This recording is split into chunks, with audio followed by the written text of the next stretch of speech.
ଯେଉଁମାନଙ୍କର ଗାଧେଇବା ସମୟରେ ପରିସ୍ରା ହୁଏ ସେମାନେ ମୋର ଏହି ଭିଡ଼ିଓଟିକୁ ନିଶ୍ଚିତ ଭାବରେ ଦେଖନ୍ତୁ। ଏହା ଗୋଟିଏ ରୋଗ ନା ଅଦ୍ଭୁତ ଚମତ୍କାର? ଭଗବାନ ଶ୍ରୀହରି କହିଛନ୍ତି ଗାଧେଇବା ସମୟରେ ପରିସ୍ରା ହେବା କୌଣସି ରୋଗ ନୁହେଁ, ବରଂ ଏହା ଏକ ଅଦ୍ଭୁତ ଚମତ୍କାର। ହଁ ଦର୍ଶକ ବନ୍ଧୁ, କଥାଟା ଶୁଣିଲେ ଆଶ୍ଚର୍ଯ୍ୟ ଲାଗୁଛି, କିନ୍ତୁ ଏହି ଅଦ୍ଭୁତ ଚମତ୍କାର ବିଷୟରେ ଶୁଣିବା ପାଇଁ ଇଚ୍ଛୁକ ଥିଲେ ତେବେ ଡେରି ନ କରି ମୋ ଚ୍ୟାନେଲଟିକୁ ସବସ୍କ୍ରାଇବ୍ କରି ଭିଡ଼ିଓଟିକୁ ଗୋଟେ ଛୋଟ ଲାଇକ୍ଟେ କରିଦିଅନ୍ତୁ। ଆଉ ବିଶ୍ୱ ସମାନ ଜ୍ଞାନକୁ ଆପଣାନ୍ତୁ ନାହିଁ, ଅର୍ଥାତ୍ ଏହି ଭିଡ଼ିଓଟିକୁ ଅଧା ନ ଦେଖି ଶେଷ ପର୍ଯ୍ୟନ୍ତ ଅବଶ୍ୟ ଦେଖନ୍ତୁ। ଦର୍ଶକ ବନ୍ଧୁ, ଏହା ହେଉଛି ବୈକୁଣ୍ଠ ଲୋକର କଥା। ଗୋଟିଏ ଦିନ ଦେବର୍ଷି ନାରଦ ନାରାୟଣ ନାରାୟଣ ଜପ କରି ବୈକୁଣ୍ଠ ଧାମରେ ପହଞ୍ଚି ଭଗବାନ ଶ୍ରୀହରିଙ୍କୁ ପ୍ରଣାମ ଜଣାଇଲେ। ପ୍ରତିବଦଳରେ ଶ୍ରୀହରି ପ୍ରଣାମ ସ୍ୱୀକାର କରି ଦେବର୍ଷିଙ୍କୁ ଆସିବାର ଅଭିପ୍ରାୟ ପଚାରି ବୁଝନ୍ତି। ତାପରେ ଦେବର୍ଷି ନାରଦ କୁହନ୍ତି, ପ୍ରଭୁ, ସବୁକିଛି ଠିକ୍ ଅଛି, କିନ୍ତୁ ମୁଁ ଯେତେବେଳେ ପୃଥିବୀ ଲୋକ ଭ୍ରମଣ କରୁଥିଲି ମୁଁ ଗୋଟେ ଦୃଶ୍ୟ ଦେଖିଲି କି ଜଣେ ଯୁବକ ସ୍ନାନ କରୁଥିଲା, ଯାହାକୁ ସ୍ନାନ କରିବା ସମୟରେ ପରିସ୍ରା ଲାଗୁଥିଲା। ଏହି କଥାକୁ ନେଇ ସେଠାରେ ଉପସ୍ଥିତ ଥିବା ସମସ୍ତ ବ୍ୟକ୍ତି ତାର ମଜାକ ଉଡ଼ାଉଥିଲେ।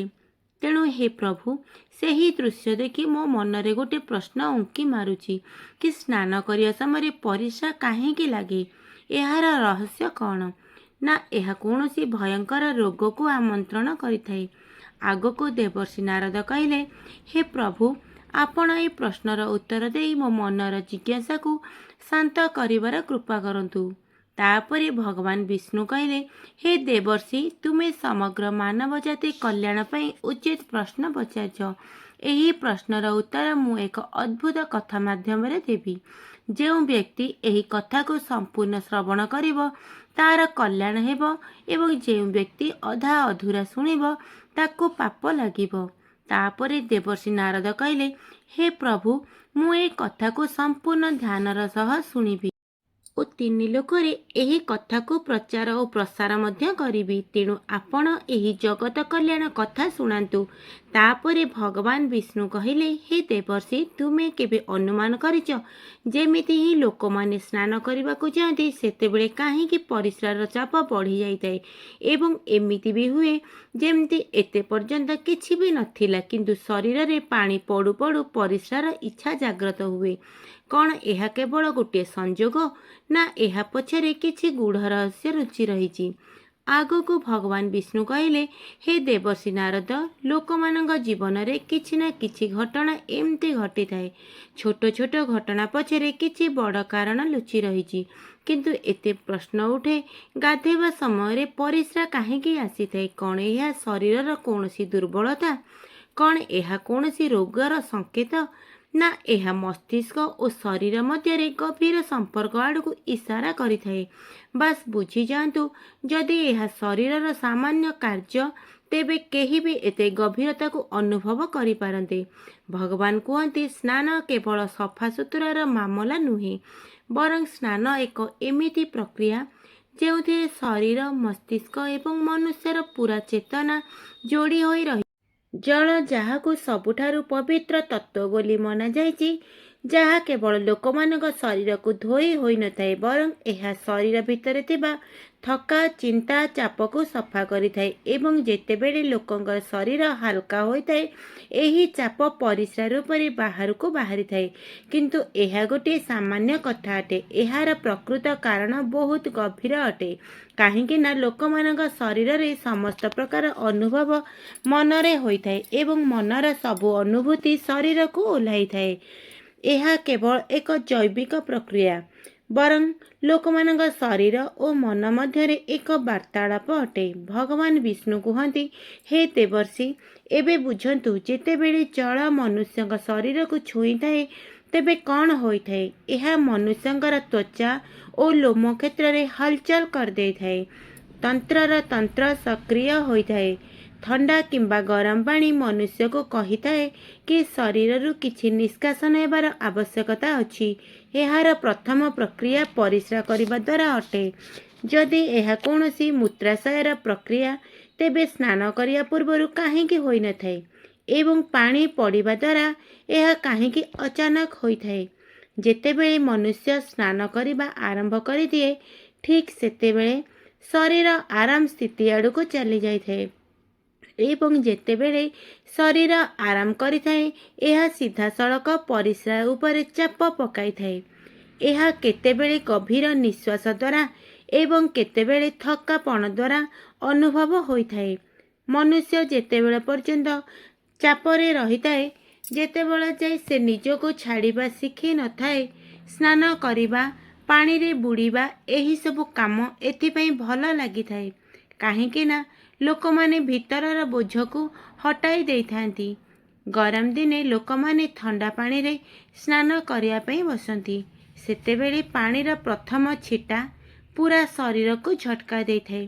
ସେହି ଝଟକାରେ ପୁରା ଶରୀର କିଛି ସମୟ ପାଇଁ ନିୟନ୍ତ୍ରଣ ହରାଇ ବସିଥାଏ।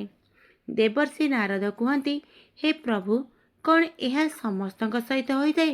ଏହା ଶୁଣି ଭଗବାନ ବିଷ୍ଣୁ କହିଲେ, ହଁ, ପ୍ରତ୍ୟେକ ମନୁଷ୍ୟ ନିଜ ଜୀବନରେ ଗୋଟେ ଥର ଏହାକୁ ନିଶ୍ଚୟ ଅନୁଭବ କରିଥିବେ। କିନ୍ତୁ ଫରକ ଏତିକି ଯେ କିଛି ଲୋକ ଏହାକୁ ସାଧାରଣ ଘଟଣା ଭାବି ଭୁଲି ଯାଆନ୍ତି ଓ ଅନ୍ୟ କିଛି ଲୋକ ଏହି ଘଟଣାର ରହସ୍ୟ ଜାଣିବା ପାଇଁ ଲାଗି ପଡ଼ନ୍ତି। ସେମାନଙ୍କର ଏହି ଜାଣିବାର ଇଚ୍ଛା ସେମାନଙ୍କୁ ଜ୍ଞାନର ଚରମ ସୀମାରେ ପହଞ୍ଚାଇ ଦେଇଥାଏ। କାହିଁକି ନା ଏହା ପଛରେ ଏକ ଗୂଢ଼ ରହସ୍ୟ ଲୁଚି ରହିଛି। ପାଣି ଏବଂ ପରିସ୍ରା ଦୁଇଟି ଯାକ ଗୋଟିଏ ତତ୍ତ୍ୱରେ ତିଆରି ହୋଇଥାଏ। ଯେତେବେଳେ ପାଣି ବାହାର ପଟୁ ଶରୀରକୁ ସ୍ପର୍ଶ କରେ, ସେତିକିବେଳେ ଶରୀରର ଭିତରର ପାଣିର ତତ୍ତ୍ୱ ମଧ୍ୟ ପ୍ରତିକ୍ରିୟା କରିଥାଏ। ଏହା ପ୍ରକୃତିର ସନ୍ତୁଳନ ଅଟେ। ଏହା ପ୍ରକୃତି ଓ ଶରୀର ମଧ୍ୟରେ ତିଆରି ଗୋଟିଏ ସମ୍ପର୍କର ଆଇନା ସଦୃଶ। ଯାହା ବାହାରେ ହୋଇଥାଏ ତାହା ଆମ ଭିତରେ ମଧ୍ୟ ପରିଲକ୍ଷିତ ହୋଇଥାଏ। ଯେବେ ବାହାରର ପାଣି ଶରୀରରେ ଲାଗିଥାଏ, ତେବେ ଭିତରର ପାଣିକୁ ଅର୍ଥାତ୍ ପରିସ୍ରାର ଇଚ୍ଛାକୁ ବଢ଼ାଇଥାଏ। କିନ୍ତୁ ପ୍ରଶ୍ନ ଉଠେ, ଏହା କେବଳ ପାଣି ଏବଂ ମୂତ୍ରାଶୟର ସମ୍ପର୍କ, ନା ଏହା ପଛରେ କିଛି ଅଲଗା ରହସ୍ୟ ରହିଛି? କ'ଣ ଏହା କୌଣସି ଦୁର୍ବଳତାର ସଂକେତ, ନା ଏହା କୌଣସି ରୋଗର ପ୍ରାଥମିକ ଲକ୍ଷଣ, ନା ଏହା ଶରୀର ଓ ମନ ମଧ୍ୟରେ ଏକ ବାର୍ତ୍ତାଳାପ? ମନୁଷ୍ୟର ଅସଲ ଯାତ୍ରା ଶରୀରର ବିଜ୍ଞାନଠୁ ଦୃଷ୍ଟି ପର୍ଯ୍ୟନ୍ତ। କାହିଁକି ନା ଯଦି ଲୋକମାନେ ଏହାକୁ ସାଧାରଣ ଭାବି ଅବହେଳା କରନ୍ତି, ତେବେ ସେମାନେ ବହୁତ ବଡ଼ ସଙ୍କଟରେ ପଡ଼ିଯିବେ। କିନ୍ତୁ ଏତିକି ଫରକ, କେଉଁ ଲୋକ ଏହାକୁ କମ୍ ଅନୁଭବ କରନ୍ତି। ମନୋବିଜ୍ଞାନଙ୍କ ମତ ଅନୁସାରେ ମନୁଷ୍ୟର ମନ ଏବଂ ଶରୀର ଗଭୀରତାରେ ଯୋଡ଼ା ହୋଇଛି। ଯେତେବେଳେ ମନ ଆରାମ କରିଥାଏ, ସେତେବେଳେ ଶରୀର ରିଲିଜ୍ ହେବାକୁ ଚାହୁଁଥାଏ। ଏହାକୁ କୌଥାରିସିସ୍ କୁହାଯାଏ। ଭଗବାନ ବିଷ୍ଣୁ କହିଲେ, ଥରେ ଚିନ୍ତା କରନ୍ତୁ, ଯେତେବେଳେ ଲୋକେ କାନ୍ଦନ୍ତି ତେବେ କ'ଣ ଅନୁଭବ କରନ୍ତି? ପ୍ରଥମେ ତ ଭାରି ଭାରି ଲାଗିଥାଏ, କିନ୍ତୁ କାନ୍ଦି ସାରିବା ପରେ ମନ ହାଲକା ଲାଗିଥାଏ। ଠିକ୍ ଏହିପରି ପରିସ୍ରା ହୋଇଥାଏ। ଏହା ଏକ ପ୍ରକାର ସଫା ସୁତୁରା। ମନୁଷ୍ୟ ଲଗାତାର ଚାପ ଫଳରେ ରହିଥାଏ। ଏକ ପ୍ରକାର ସଫା ସୁତୁରା ମନୁଷ୍ୟ ଲଗାତାର ଚାପ ତଳେ ରହିଥାଏ, ଯେମିତିକି ଚିନ୍ତା, ଇଚ୍ଛା, ଡର, ରାଗ ଏସବୁ ଶରୀର ଭିତରେ ଜମାଟ ବାନ୍ଧି ରହିଥାଏ। ଯେତେବେଳେ ମନୁଷ୍ୟ ସ୍ନାନ କରିଥାଏ, ସେତେବେଳେ ଜଳ କେବଳ ଲୋକମାନଙ୍କ ଶରୀରକୁ ଧୋଇ ନଥାଏ, ବରଂ ଏହା ମନୁଷ୍ୟ ଭିତରେ ଚାପକୁ ମଧ୍ୟ ତରଳାଇ ଦେଇଥାଏ। ଏବଂ ଯେବେ ଚାପ କମ୍ ହୋଇଥାଏ, ସେତେବେଳେ ଶରୀରରୁ ଛୋଟ ଛୋଟ ସଂକେତ ବାହାରିବା ଆରମ୍ଭ କରେ। ଯେମିତିକି ପରିସ୍ରା ହେବାର ଇଚ୍ଛା ଜୈବିକ ନୁହେଁ, ବରଂ ଏହା ମନୋବିଜ୍ଞାନ ଅଟେ। ଆଗକୁ ଭଗବାନ ବିଷ୍ଣୁ କହିଲେ, ମନୁଷ୍ୟ ମାର ଗର୍ଭରେ ପାଣି ଭିତରେ ଘେରି ହୋଇ ଜନ୍ମ ହୋଇଥାଏ। ମନୁଷ୍ୟଙ୍କର ପ୍ରଥମ ଅନୁଭୂତି ପାଣିରୁ ଆରମ୍ଭ ହୋଇଥାଏ। ଜଳ ମନୁଷ୍ୟର ଶରୀରକୁ ସ୍ପର୍ଶ କରିବା ମାତ୍ରେ ଆମର ଅବଚେତନ ମନ ସକ୍ରିୟ ହୋଇଥାଏ। ସେଥିପାଇଁ ସ୍ନାନ କରିବାକୁ ଆନନ୍ଦ ଲାଗେ। ସେଥିପାଇଁ ପାଣିରେ ବୁଡ଼ିବା, କୌଣସି ନଦୀ କିମ୍ବା ସମୁଦ୍ର କୂଳରେ ବସି ସ୍ନାନ କରିବାକୁ ଆରାମଦାୟକ ଲାଗେ। ମା ଗର୍ଭରେ ଶିଶୁ ପୁରା ଆରାମରେ ଥିଲା। ନା କୌଣସି ଚିନ୍ତା ଥିଲା, ନା କୌଣସି ଚାପରେ ଥିଲା।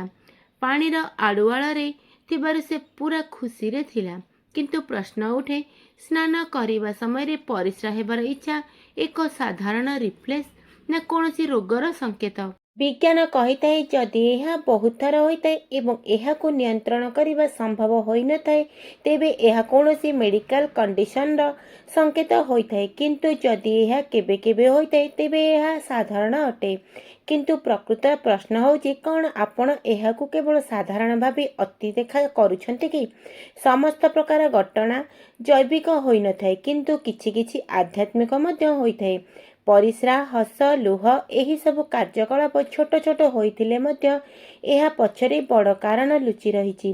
ଏହିଭଳି ଭାବରେ ଭଗବାନ ବିଷ୍ଣୁ ଦେବର୍ଷି ନାରଦଙ୍କୁ ଏହି ସମସ୍ୟାର ରାସ୍ତାକୁ ବୁଝାଇ ଦେଲେ, ଯାହାଦ୍ୱାରା ସମଗ୍ର ମାନବ ଜାତିର କଲ୍ୟାଣ ହୋଇପାରିବ। ତ ଦର୍ଶକ ବନ୍ଧୁ, ମୁଁ ଭିଡ଼ିଓଟିକୁ ଏହିଠାରେ ଶେଷ କରୁଛି। ଯଦି ଆପଣମାନଙ୍କୁ ମୋର ଏ ଭିଡ଼ିଓଟି ଭଲ ଲାଗୁଛି ତେବେ ଦୟାକରି ମୋ ଚ୍ୟାନେଲ MG ଷ୍ଟୋରି କୁଇନ୍କୁ ସବସ୍କ୍ରାଇବ୍ କରି ଭିଡ଼ିଓଟିକୁ ଗୋଟେ ଛୋଟ ଲାଇକ୍ଟେ ନିହାତି କରନ୍ତୁ। ଜୟ ଜଗନ୍ନାଥ।